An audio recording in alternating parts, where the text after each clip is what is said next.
Yeah, they never pushed that kind of thing up until then. But that was the time period. You just kind of like shoved something like that in there every now and then. It just made no sense. Yeah. They were just trying shit. They were just throwing stuff at the walls and seeing what stuck. They were like, not the baby, and like then Yeah. they go from not the baby to the extraction of natural resources Right. doomed the future generations of this planet. Yeah. Good night and good luck. Yeah, exactly. they were aiming for a Peabody Award with that last episode. They just, I don't know. You know who else is aiming for a Peabody Award? Who's that? Hey there, everybody. Welcome back to Pixel It. My name is Kevin. With me, as always, is Phil. And today we're finishing up Diablo, The Black Road.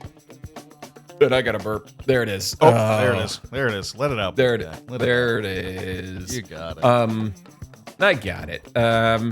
Yeah, so we're wrapping up on this book. And we got a lot of ground to cover because we realized after the first two episodes a little bit of a miscalculation in the amounts that we were supposed to read for episode 1 and 2. So we're just gonna hit the ground running, and it's just gonna just do it. We're gonna blast our way through this. Let's blast the body into the marsh. let's blast that body right into the mash. When I tell you to dump a body in the marsh, you dump them in the marsh. So chapter 16, we got Derek. He's listening to some old timer talk about the new healing church and the stone snake and all that jazz. And Derek is working aboard some ships, but he's not too fond of it.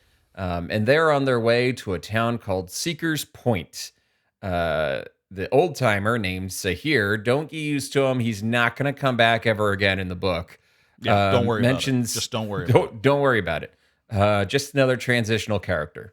Yeah. In a book full of them. Pretty much. Yeah. That's what you get used to with this. It just is, these characters you think are gonna stick. Nope. They're I got a whole list of them that never came back. That I think would be that it's just kind of funny that they never came back. So yeah, Mel Odom says I like my characters like tissue paper, soft, strong, and disposable.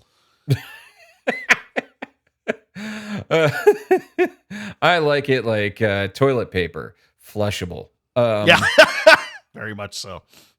I wipe my ass with these characters and I flush them.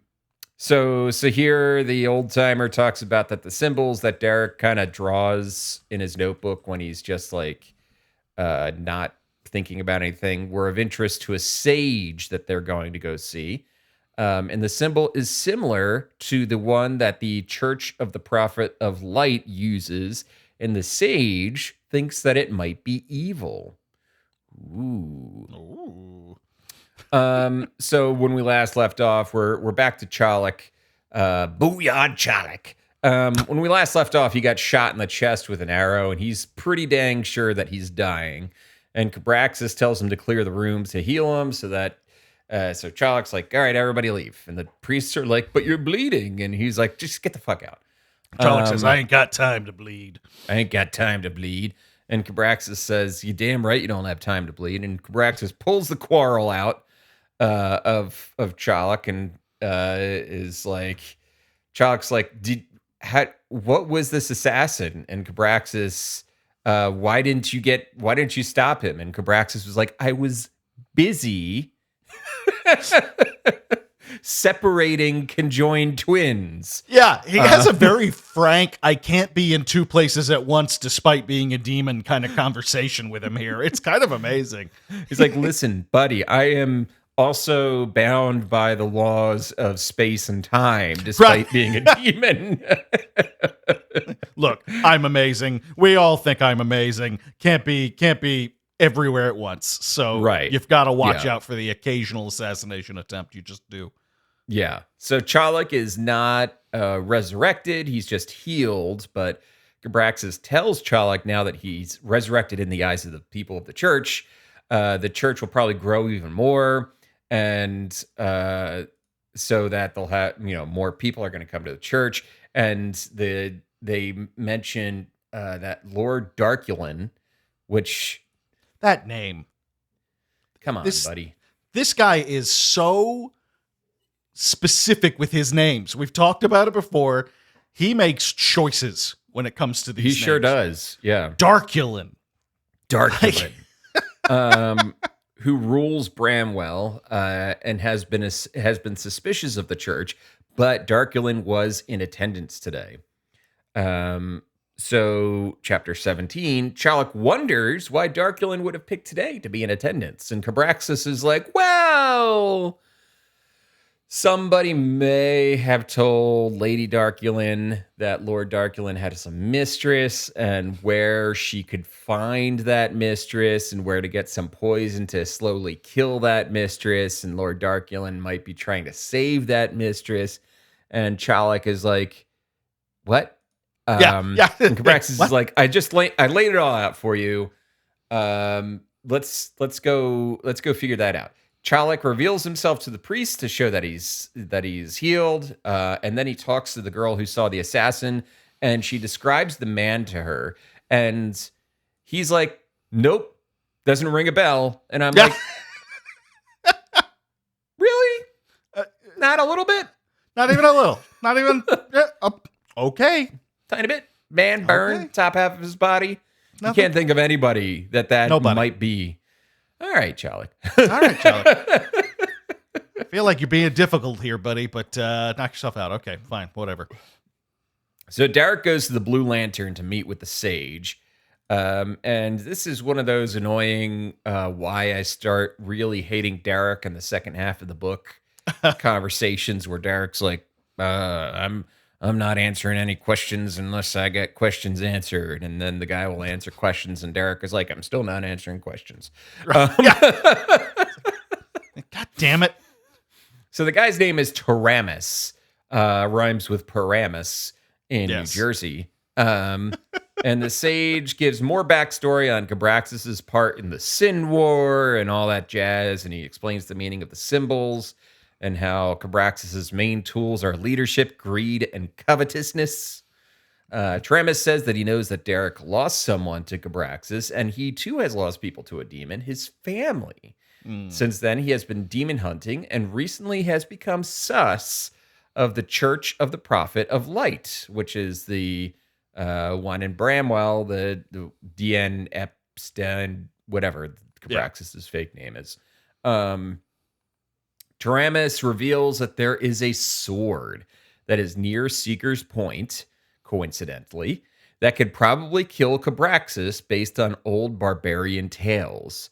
Also, that he knew everything about Derek already from the get-go. Derek didn't even need to tell him anything because he's like, oh yeah, you're Derek Lang. You used to be under Captain Talifer. Your friend Matt was killed in action. You saw Cabraxus. He like lays out all of the facts, and Derek's like, what? Yeah. Yeah. Boy. This now, for those of you playing the home game, this might sound suspiciously like the first act of most other stories / movies / books, where a down and out sad boy gets approached by an elder figure with a call money to adventure. Yeah, exactly. This might to some of you sound like it shouldn't go in the last third of a book. And I know because that's kind of what I thought. This is I feel like everything leading up to these past few chapters could have been a single chapter itself. A prologue, if you will. And now we're just getting into the actual meat of what the story Mel Odom actually wanted to tell. Because this is so weird. This is such a weird moment to be introducing like characters like this. It feels completely backwards. Yeah, I agree. We jump back to Charlock for chapter 18. He's waiting for a guest. It's Lord Darkulin.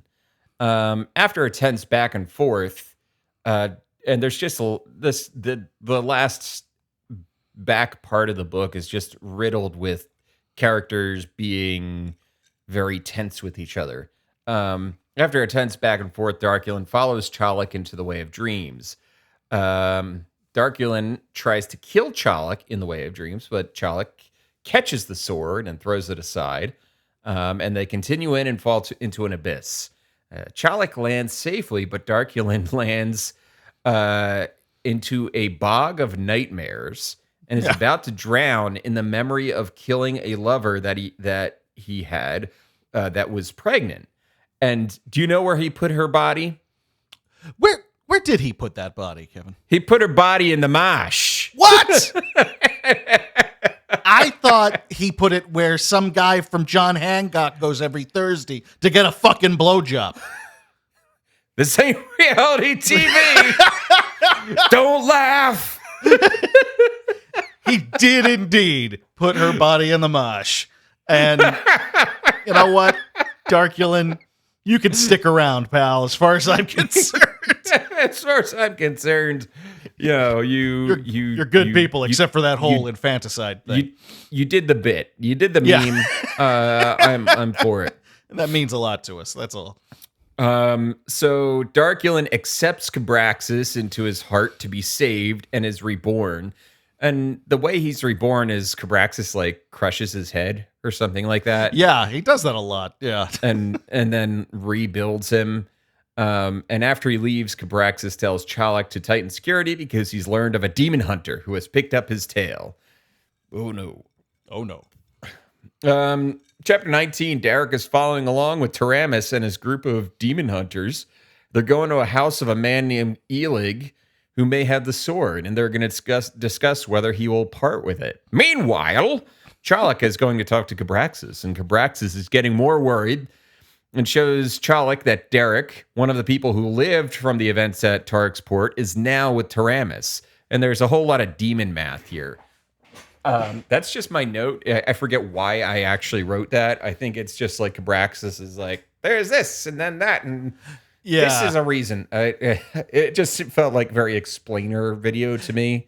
It got a little like, look, here's the background on us demons, kind of. Yeah. Cabraxis has sent the Lazanti after the demon hunter group.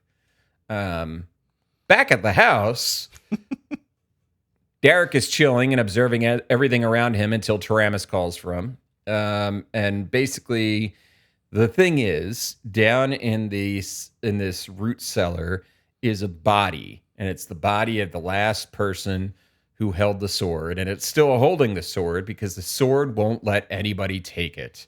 Yeah. And then the sword won't let. It's like you have to be pure of heart or something like that, and you have to understand what you need to do. It's sword in the stone bullshit. It's sword in the stone, but the stone is a corpse. It's a which corpse. Is extra fascinating to me. I love it. Basically, it's like the Mjolnir, Thor's hammer rules, where you can't pick Mjolnir up, but you could pick Thor up while he's holding it. Yeah. It's a very can God create a boulder that's so big that he himself cannot move it? You know, like exactly. Is there a loophole here? And they even explain that at what, but they're like, whenever we've had to move the sword, we have to move like we pick the body up and we move it. Yeah, we that's the only way to transport it. Which makes you wonder, could like a strong enough guy like use the body as a form of weapon? You know, just like hold on to a leg. Could they just chop the hand off and and fashion like a little hilt around the arm bone and use How much have they actually tried with this one? I have to know. They don't go into detail. Have they made the effort? Clearly they haven't. So there's like basically, I thought this was a neat little mention. Diablo and the Primevals have personally. They talk about this sword has returned Cabraxis to hell. One of the other times that Cabraxis was on the mortal plane was he got sent back to hell because Diablo and the Primevals personally came up from hell to send him back. And I was like, freaking awesome. That is so Diablo. Like that's that we've talked about the moments in the first book that like where they were just like demons coming out, literally crawling out of the ground, and like Right. that's what I came here for. Fucking excellent. Yes. They don't like the primevals do not like Cabraxes. Yes. Chapter 20, Derek is studying the sword in the clutches of the dead man. And the sword's rather plain looking. And they're like, yeah, that's intentional. What are you expecting, like, something with jewels on it or something like that? It just looks like any other sword. It's like the Holy Grail at the end of Last Crusade. Yeah. And Taramis is like, you're the one that's meant to take the sword. The demon math. Basically, whenever a demon comes out, it's the seed that can destroy that demon also is released. Yes, to keep everything in balance. In balance, yeah. Mm-hmm. As Derek tries to take the sword, he begins hearing flashbacks of his father telling him how worthless he is. The sword fights Derek taking it, but then when it seems like another presence joins him, Matt's like, "You can do it, maybe." The sword lets him have it. Yeah, and then the Lizanti attack, and they're lizard wolf monster creatures. Derek using the sword and Taramis are fighting them off. Taramis wants Derek to just run, but he won't leave anybody behind. And Derek finds out that the sword has God of War Leviathan Axe properties, so he can throw it and return it back to his hand. Yeah, pretty easy. And Derek thinks it's partially Matt's spirit that allowed him to pick up the sword. Mm-hmm. This is where we get kind of deep into the notion that yes, we're dealing in a world full of demons and curses and spells, but the real enemy is daddy issues. The real enemy is daddy issues because he has got them. He's got a barrel of them. But we'll get more into it. But if this isn't all a metaphor for Derek being an out gay man trying to live the life that he wants with his companion of choice while his father berates him from beyond the grave, I, for one, would be deeply, deeply shocked. It is not a stretch to attach that metaphor here. Not even a little bit. Yeah, I agree. So in chapter 21, Derek has arrived in Bramwell, and he's looking over the town from a hill.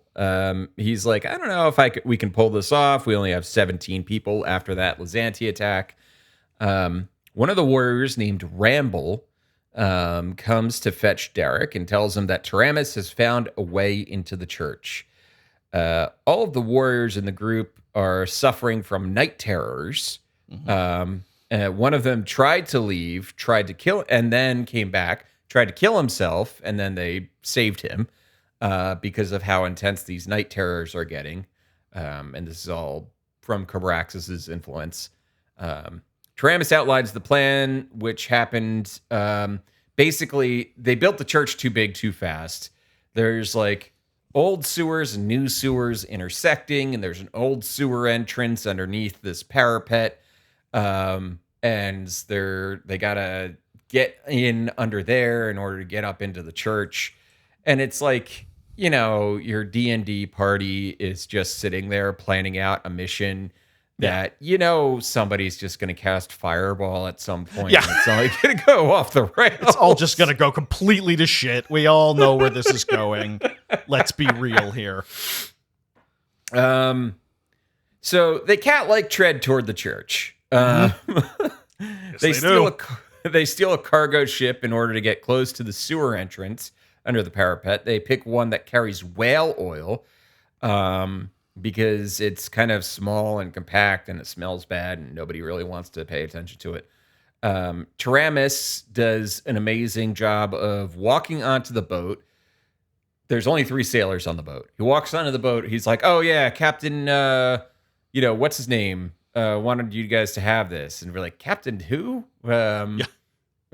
And then he basically boring conversation anyways them. And does like a force push and knocks them all off the boat. Yeah. He asks them, how are they? And then just blasts them off the fucking ship. It's how are you? How are you? Yeah. Oh man, that was one of those moments that took my wife completely off guard. We've been rewatching all the Star Wars movies. She's never seen most of them, and Sure. like that, the "How are you" moment in Star Wars, and the "He could use a good kiss" in Empire Strikes Back, left her howling. She was like, "I didn't realize these were that funny." I was like, "Yeah, I know it's Harrison Ford." Harrison Ford is, yeah. I feel like the "How are you" thing had to be unscripted. So much of it had to be, because it just Harrison Ford loathed playing that part just enough to be fucking around half the time, and they were just like, "Fine, just keep it. It works for the character. Just let's get this over with." He won't stop fucking Princess Leia. We need to get him out of here before his entire marriage falls apart. He's like, him and Carrie just keep sneaking off places. Yeah. And he's married, and we got to do something about that. We gotta do something about this. We gotta nip this shit in the bud. Let's just finish this up. So Taramis uses a wind spell to push the sails and the boat down the river. Oh, and I forgot to mention, meanwhile, Ramble sets fire to a warehouse along the riverbank so that people don't notice the sailors in the water. So there's like, everybody's looking at the fire and not at the boat being stolen. Pretty good strategy. Plan. Yeah. Yeah. Chapter 22, the Blue Zephyr, the boat they stole, is rolling down the river. Derek gets to use his sailing skills, calling out things like hard to starboard and shit like that. Ramble, who had set the warehouse fire, jumps onto the ship from a bridge.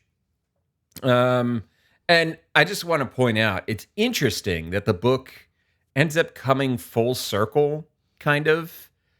In the final mission is like a nighttime river raid. And the first thing thing that happens in the book is a nighttime river raid. Yeah, that's true. I didn't see. I didn't even pick up on that. Like you, at that point, I was like, "Okay, we're go. All right, cool. Another one of these. Let's just Grand Theft Auto our way through this book. That's fine. One more."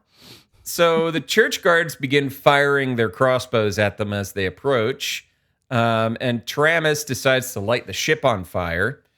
And now the ship is on fire, and it's compact, and it's speeding up the river, and it hits the pilings, and it causes the parapet, the basically the back part of the church. They described it as like the waiting area to get into the church around back. Just collapses into the river. And they jump off of the boat. They basically, or they don't jump off the boat. They can't see the entrance. It's too dark out. And then Matt starts talking to Derek in his head and tells him to call out the name of the sword. So when Derek says Storm Fury, the sword lights up bright enough so that it could see the shoreline and the entrance to the old sewer that they're trying to get in through. So they all jump off the ship just when the ship gets dislodged by the current and heads deeper into Bramwell. And the group enters the sewer. And then Derek tells the group about Matt's voice in his head in order to convince them. It was like, you got to follow me. I know which way to go. I've got a voice in my head. I've got a voice in my head. I know where to go. I'm the most trustworthy member of this party. Totally. And I have two voices, not one. Not one, but two. My dead dad and my dead best friend. They're both tearing me apart inside. So clearly, I'm the one to trust. I am the stable leader here that you folks need. Yep.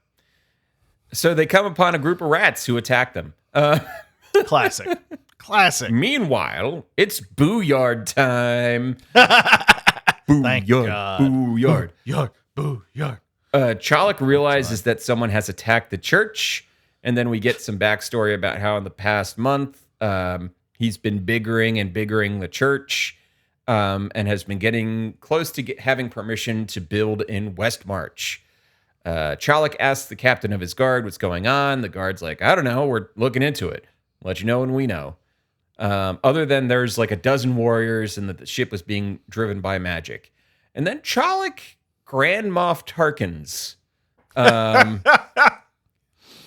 He goes, I don't even know what he actually said because I wrote down what Tarkin said. Yeah. Which was, retreat at our moment of triumph? I don't remember what he said either, but I'm here to tell you that that's exactly what I thought of when it got to that point, and it superseded anything that Mel Odom wrote. Grand Moff Tarkin's just like the captain of the guard is like, sir, we've analyzed their attack, and there is a small chance that they could be successful. And Challeck is like, no, I am staying here.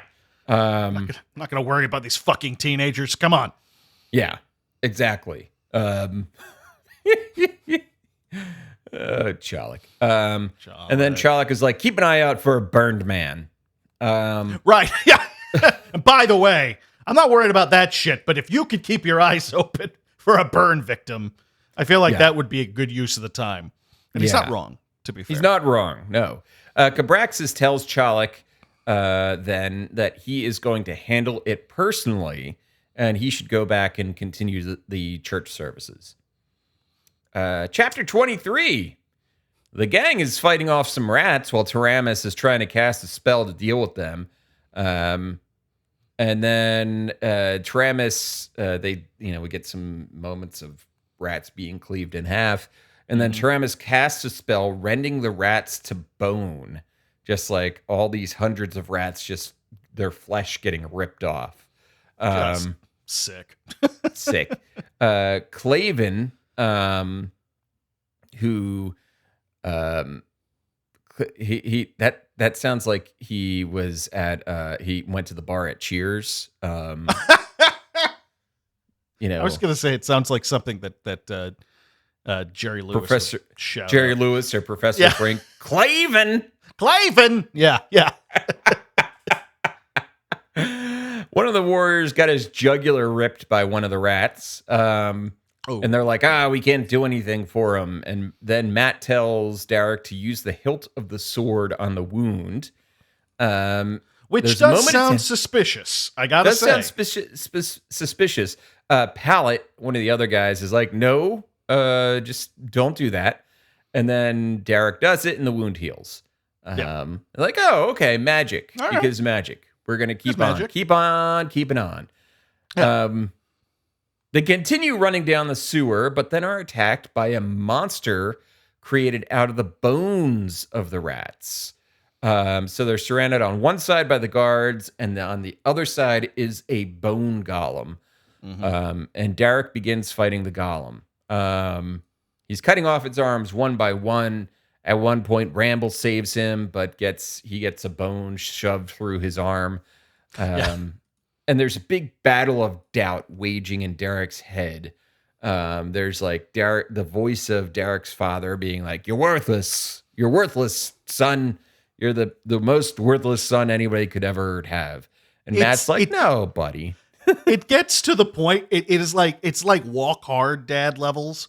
Where like you think it's become a parody of itself. It's just like, oh, worthless. You're a stupid boy. It's like, okay, all right. Yeah.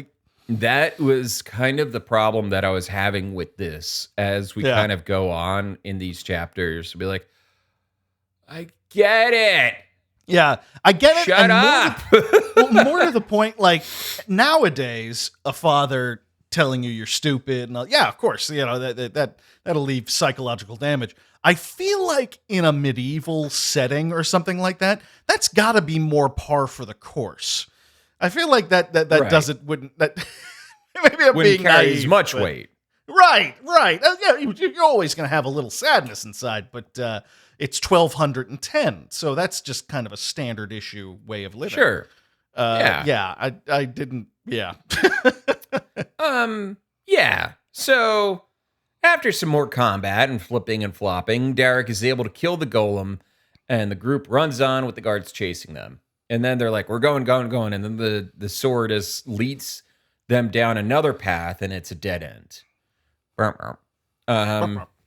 Chapter 24. They're trapped. And Matt gives Derek the lowdown about how there were 3 people marked that night. And Derek is having more doubts as the guards catch up. Basically, it's just kind of like a standoff because the guards don't want to attack because they think there's too many people and they'll lose too many of their own. So they're waiting for the archers to get there. And, we get some more information. Derek could only take the sword because Matt is like in him. Yeah. Which I think we get it. I think we get the message here. Yep. We get the message. Yep. Yeah. Matt is trying his darndest to convince Derek to stand fast and wait for the third man. And then who would you? It's Rathan. It's Captain Rathan, the burn man. He opens a hole in the wall and offers them a way out. And Rathan apparently can hear Matt as well. He's like, "Yar, your friend won't shut the fuck up." Frankly, I'm fucking sick of him. Were you guys a thing? Never mind. Don't worry about it. Were you, you a shipwife? It doesn't matter. Forget I said anything. Doesn't matter. I didn't say anything. It's a different age. They go through the opening, and Rathan pours a barrel of oil into the opening where the guards are and lights it on fire, causing them to retreat. And then the last note I have for chapter 24 is it's all a prophecy. In the chapter 25, Tramus tells them of the prophecy: one lost in death, one lost in life, and one lost in himself. And then my next note is reading these verbatim. Shame this wasn't set up anywhere else ever. Mm-hmm. That's note number 1. Note number 2, Jesus fucking Christ, this is dumb. I hate it. Did you have any more notes after that? Yeah, I got more notes. I got more notes about there was a part of me that felt like that was like, that's it. That's all I've got for the rest of the book. I stopped writing notes on the book after that. No, I kept writing notes, but oh God, I can't tell you how much I fucking hate. Like, first of all, prophecies are thin ice for me. Yeah. Thin fucking ice. It is a very well-worn trope. It is. You gotta walk that line. It's a tightrope that you gotta walk. To set up a third act prophecy to fulfill the characters that you already have. Yeah. That takes some fucking balls. Yeah. Yeah. To be like, that to me is not planning. Like, that to me, it seems like this book was not planned at all. It was just the guy started fucking writing, and then he's like, well, I got these dudes. And then he's like, it's a prophecy. And that's why there's the 3 of them. Yeah. Like, what the fuck? Yeah, it's a stretch, to say the very least. It's more than a stretch. It's just kind of lazy. It's a real shame. It's a real shame. You have to, if you're gonna shoot a prophecy in the third act, it better be up on the shelf in the first act. That is, yeah. Damn right. Yeah, that's what I say. So anyway, they make their approach to the church. It's always, we're in a good episode when I hear the copywritten exasperated sigh of Kevin. Just we have to trademark it or something. It's just sigh. It never loses its appeal / just appeal. Your pain is our gain, Kevin. That's a fact. Thank you. So they're going down to the church, and they open a secret door, And they're looking through the door, and there's a huge crowd. And Rathan is like, oh, yeah, by the way, I tried to kill Chalak already once. Didn't take. And they're like, okay. And Rathan's like, I think he's immortal. And they're like, nah, that's probably not it. No. Anyone got any other ideas? Or is that okay? No, probably not that, though. So they open the secret door and they begin their attack. And they're wading through the crowd, and there's a lot of fighting and slashing and killing. There's guards and mercenaries getting hacked up. Taramis casts a winter spell, causing it to snow and chill inside the cathedral. Why? I don't know. He just does it. He just does it. It's too hot and too dang hot in here. He makes it cold. Okay. Fine. Derek is being chased by the snake, which has no consideration for other human life. It's just like slamming around, smearing people against the wall. And then Derek is he's like platforming. This is like a little platforming level. He jumps to Chalak's he jumps to Chalak's platform and grabs him and slams into the wall and stops him from casting a spell. And then Derek gets back up and he throws the sword into Chalak's chest. And that's a picture wrap on Chalak. Chalak is dead. This is real dead. He then dodges the snake some more and pulls and does the Leviathan axe sword pull back from the dead body. And then the snake swallows Derek and pulls him into the Black Road. And we get like pages of Derek just dealing with his father, trying to convince him to kill himself. And then his father is just like, fuck it, I'm going to do it. I'm going to kill you. I'm going to hang you. And it's just like, okay. It's really a bit overwrought at this point. It just, yeah. For all you're talking about, like how we get random ass things like a prophecy and all that shit introduced, last second with very little build up, no lead in to these details. But this is one detail that the pudding is so over egged that it's just eggs at this point. And it's just an egg. It's just an egg. There's still shell on it. It cannot be mistaken for anything other than an egg, and it's too much. It's just normal egg. Yeah. It's just innocent egg. It's just innocent egg. I just want, it's a lot. It's just normal egg. Just an innocent egg. Just an innocent egg. Matt is trying his best to snap Derek out of it. Matt's like, look behind him. It's not him. It's the demon. And then Cabraxis reveals himself, and Derek fights him while still having a noose around his neck. And Derek cuts Cabraxis' head off, and he's back in the cathedral. And the stone snake still lives until the sword casts a blue lightning spell. And he's like, "Yay! That's it. The false prophet is over." Woo! Yeah. And we get an epilogue. And I didn't really take a lot of notes on the epilogue, but basically to sum up, Derek is like, "Hey, he's on the roof and he's been cursed by Cabraxis to be like part demon. He's also the portal from which Cabraxis could come back onto the mortal plane, and he needs to carry the sword with him at all times." Yeah. And they're like, Taramis is like, "All right, well, you want to get going?" And he's like, "Nah." And it's like this awkward moment where he's like, I'm not going to go with you guys. But then they end up on the same boat anyway. Yeah. They just do their best not to notice each other and just like look straight ahead. They said goodbye, and then they both started walking in the same direction. The same direction. Yeah. That's exactly. Yeah. Yeah.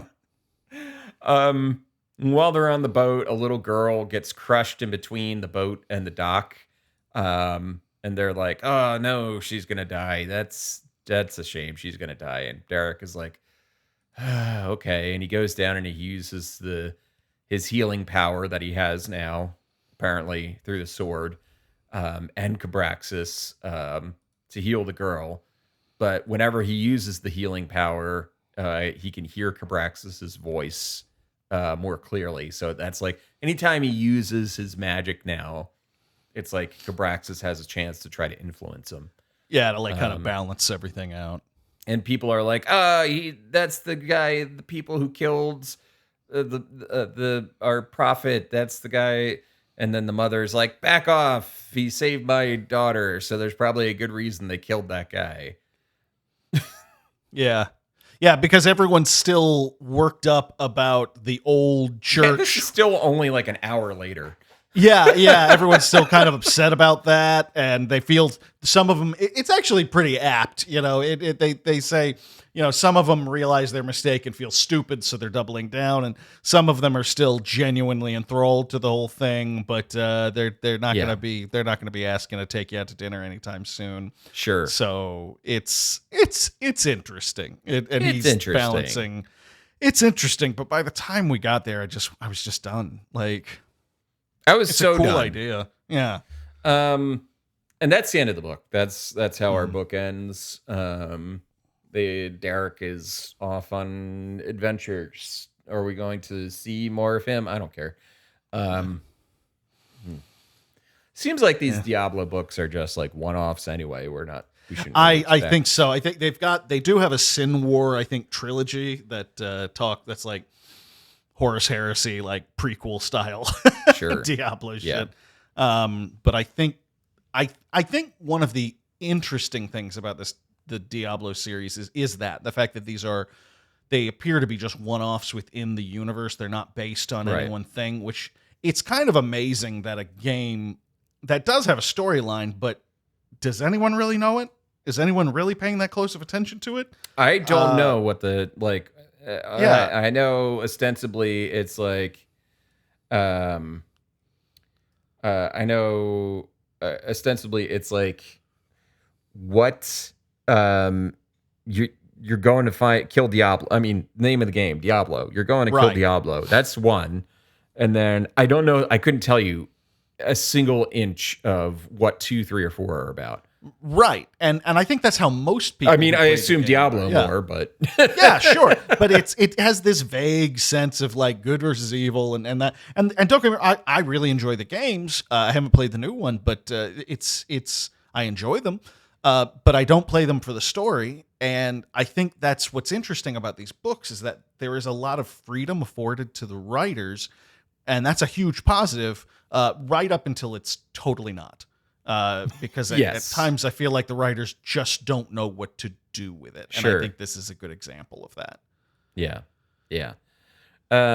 This book, it's weird. It gets a lot of good ratings on the book apps, and it's like, oh, amazing characters and stuff like that. Mm-hmm. Here's the thing. I didn't like any of the characters, to be honest. Derek is just an annoying, piece of shit. There's like it feels like he never gets better, even to the very end. He just like hangs on by the skin of his teeth, and then he's like, well, I have a new reason to be sad. Right. Yeah. He doesn't turn around and he's a Jedi Knight or some goddamn thing. He's just sad for different reasons now. He's just sad boy. And I understand, I can relate to being a sad boy, but that's not the story. I want to read a story about a character who goes from point A to point B and has some change. This is just like Derek watched his friend die, and then he pulls himself out of a drunken stupor just long enough to kill the demon. Right. Just long enough. Yeah, you're right. It has this look, I like taking old-fashioned narratives and old-fashioned genres like sword and sorcery and adding a new spin to them. And trying something new. I think that's great. I think that's very admirable. But I don't think a heavy-handed bit of daddy issues is the excitement that we're looking for in a world where you're literally trying to exorcise demons and send them back to hell. I think Mel Odom has some really good pieces here. Like, there are so many cool details that he puts in that you're like, oh, that's fucking metal as shit. There were so many moments that I was like, oh, that's really cool, the way he describes things. But they don't hang together very well. No, And it's very loose. yeah, it's like he's got all these cool people, places, and things, because I liked a lot of the characters, but he doesn't know how to get them from point A to point B, which made me think, and hear me out on this, he's an old school role-playing game guy. I feel like he might be one of the best DMs to be in his game. To play a game of Dungeons and Dragons with Mel Odom is probably divine, because he'll give you all kinds of cool shit, and you guys move it forward and take the plot. But as far as this novel is concerned, it doesn't hang together. It didn't hang together. Yeah. Jamming a prophecy in the last chapter, basically, is when it gets kind of like explained. It felt a little desperate. Like, yeah, it's a little desperado. Yeah, little bit. Little bit. Also, what else? Oh, like you have these characters like Lex, like who seemingly is going to be important, because he's like, I'm gonna hunt this demon. I'm gonna figure it out. Like, what if Lex is the guy that he comes back around? He, instead of this new Taramis guy, what if it was Lex right, exactly. Circling back around? It's like a year and a half later, you get Lex, and he's like, grown up a little bit, matured a little bit. And we're already a little invested in that character, so it's way easier for us to go along. I totally agree. I think that would have made the whole thing a lot more of a tight experience. It would have tied the whole thing together, Yeah. And then, we get Wraithen back, but we don't. There's a lot of the weird development of Wraithen, like his interaction with the woman in that one chapter. Which you thought was going to be what the fuck is that? What is that? And we have this huge moment with this woman who, he assaults her, she assaults him back. He's kind of amazed by her bravado and all that stuff. She's dead now, but wow, what an amazing woman and stuff. And you're like, okay, so what are we going to do with her? Are we bringing her back? Is she going to like haunt him? Like, no, it was just a moment. And in a 300 and some odd page book, if you're writing a 1,200 page epic and you want to include shit like that, yeah, sure, fine. I mean, that's one thing, but this isn't. We don't have time. You know what this felt like? This felt like a fan fiction book that was being written chapter by chapter, and people were reading each chapter before the next one was written, and he was reacting to people's reactions. Like, he starts out as a pirate story, and then you get a bunch of people after the third or fourth chapter going, wait, I thought this is Diablo. Shouldn't there be demons? He's like, there is a demon. There is. Don't worry. We're getting, Yeah, and it's like, okay, I'm introducing this character, and he's a pretty cool. It's totally like, serialized. Oh, he sucks, and then he just kills him. Yeah, it's a serialized. It was published. It's 1912, and Sir Arthur Conan Doyle is publishing, Sherlock Holmes bit by bit in a newspaper or something like that. You know what I mean? Right. It's one of those. It's one of the. And I can. What's funny is you can. If you read enough of those books from the first half of the 20th century, enough of those stories when serialized novels were more common, like Invasion of the Body Snatchers, I believe was originally serialized in a magazine. Yeah. And there are moments in that book, if you read it cover to cover, you're like, oh, this chapter is just fucking filler, Right. Right. He was just buying time. He was just trying to get a paycheck for this month. Yeah, absolutely. Because there's a chapter in Body Snatchers where they escape, they leave town, and they do all this stuff, and then they go back to town at the end of the chapter. And it's like nothing gained in that chapter. In fact, they're right back where they started. And it's in the middle of the book. And I remember I was listening to the audiobook version, and the guy who did the audiobook was the son of the guy who directed the first movie. So the guy who narrated it, and he did a great job narrating it. And he was talking about one of the things I liked that my father did with the adaptation of the movie is he cut out a lot of scenes that were just filler in the original book. And I was like, yeah, that makes a lot of sense. You make it leaner, you make it a little bit meaner. Yes, I agree. This feels like it needed some editing. Yeah. You could have eliminated a quarter of the characters, made composites of them. There were so many. It really did feel like Mel had a story that he wanted to write and realized too late that it was too short. And realized that the book he'd written was only going to be able to work as like half of the second act and the third act. And he needed to expand on the first act, and it just didn't hang together. It really didn't. It's a shame. Yeah. Because again, there are so many details that I thought were fucking excellent. It's like I literally at certain points was like, I'm going to have to steal that for a D&D game or something like that. Sure. I'm going to have to put that detail in there. That is so cool.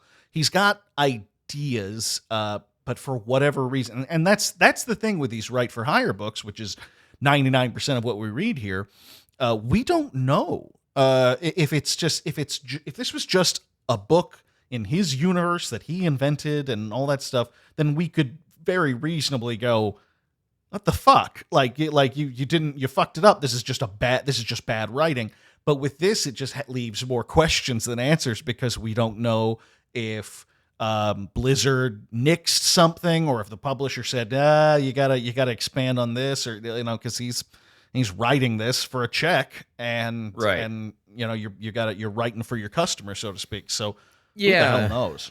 Who knows? And as I noted, like, we're in the minority apparently on disliking this book. It's got great reviews on everywhere else. So we were also in the minority for Dead Space, and I'm not I'm not pulling back on that one. And I don't understand. I can't even I could understand liking this book because as we said, there's a lot of neat stuff in it. And if you're just kind of like, oh yeah, all this is really neat, and it's not a very thorough examination of whether it actually hangs together, then you could definitely enjoy it. There's swashbuckling, there's magic, there's demons, et cetera, et cetera.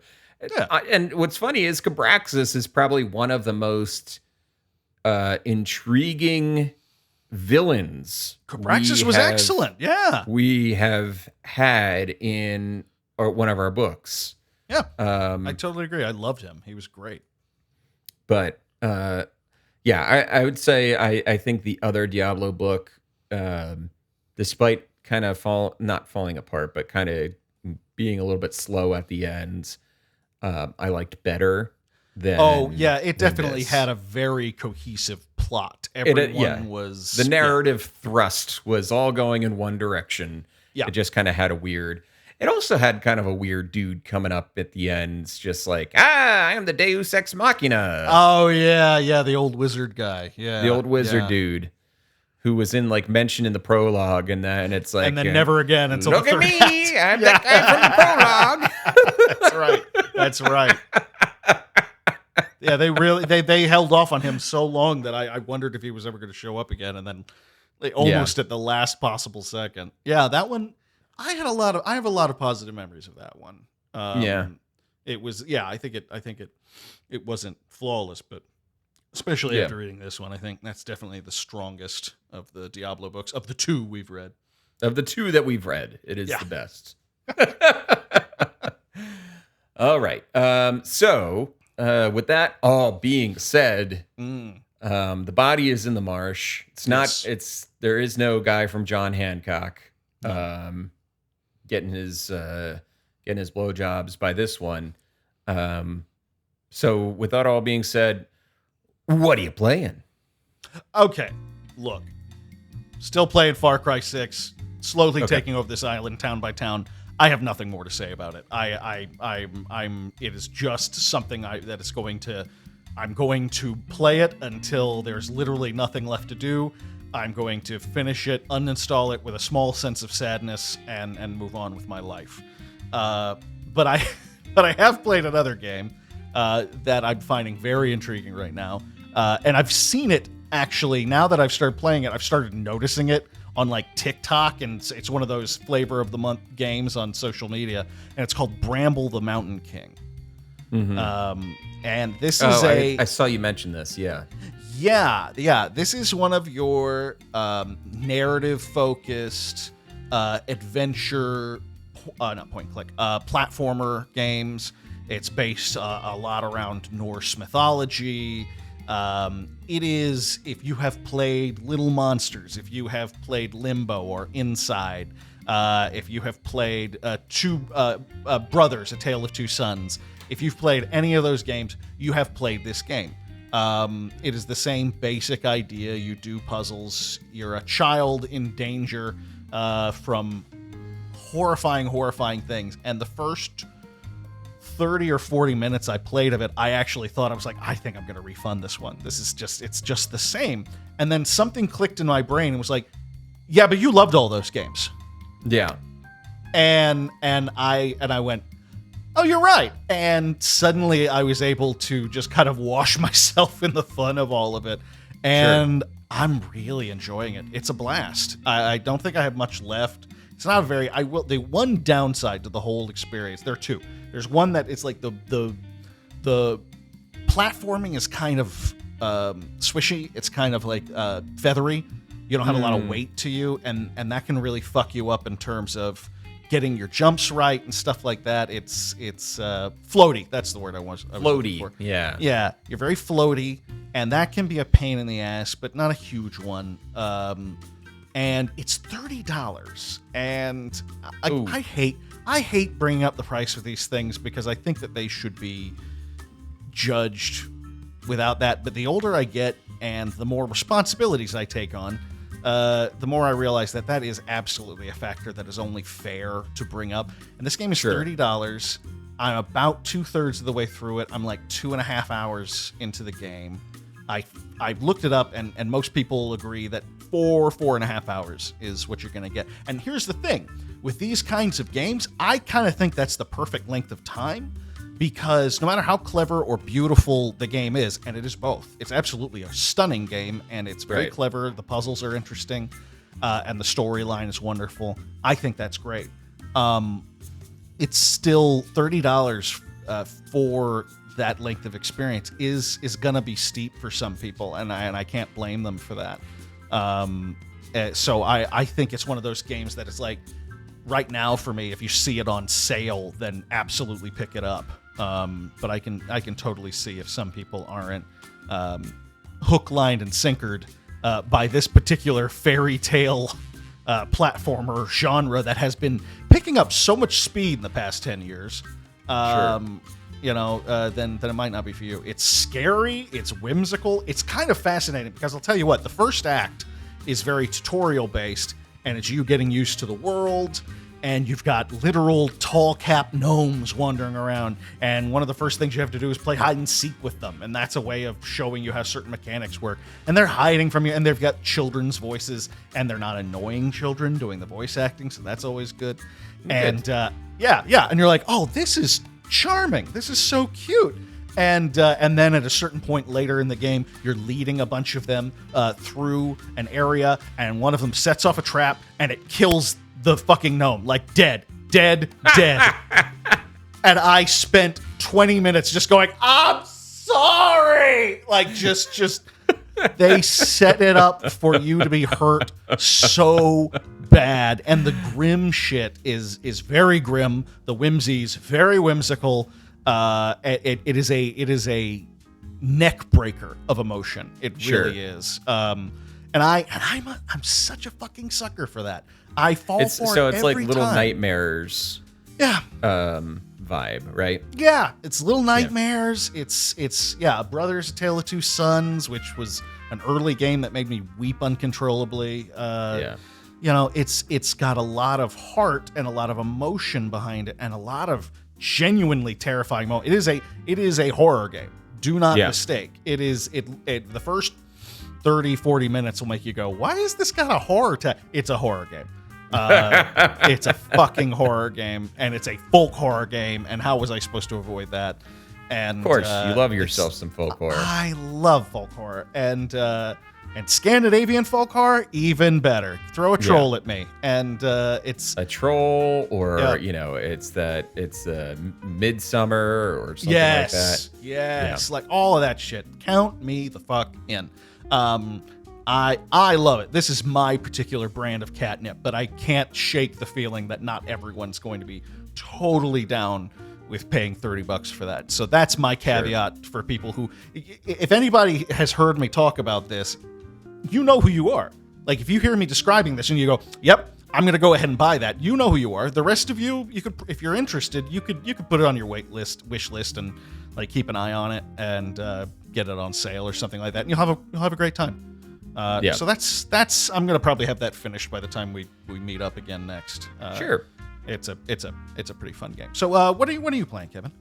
I am playing the System Shock remake, and it's still going strong. I ended up restarting my game just because I felt like I had missed some stuff, and so I just went and restarted, and I'm having a blast with my second start on the game. Nice. It's fun. It's very faithful to the original from what I know. There's like some changes that they made, but it's a lovely game. It has some horror elements. It's you can see how it has its like Alien Isolation and Prey and all those games have their roots in it. Can't say enough about the System Shock remake. And then I also picked up because everybody is playing it, and I got peer pressured. Street Fighter 6. Okay. I got peer pressured into Street Fighter 6, so I'm in the middle of figuring out how to get good at Street Fighter 6. You're a more dedicated man than I. Fighting we'll see how long like this lasts. Yeah, but it's one of the games where I'd be like, I looked at my library page for it, and it was like 7 of your friends are playing right now, and I was like, right. Jesus Christ, this yeah.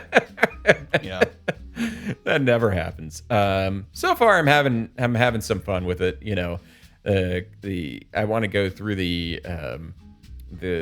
I did the world tour, started the world tour, but I want to go through the character creator again, because you can create some real monsters in there. Oh, that's cool. I didn't know there was a character creator in Street Fighter. There's a character creator, and you can really freak them up if you wanted to. Well, I do like freaking up my characters, so yeah, I feel long that. arms. There's 2 different settings for height. There's height and sitting height, and the sitting height determines like where their waist hits. So you can have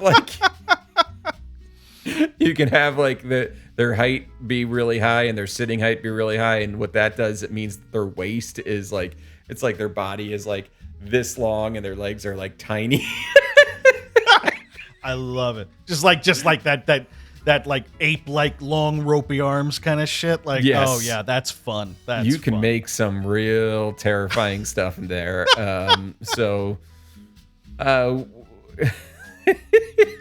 We'll see about that. Oh gosh. And that'll do it for tonight's episode.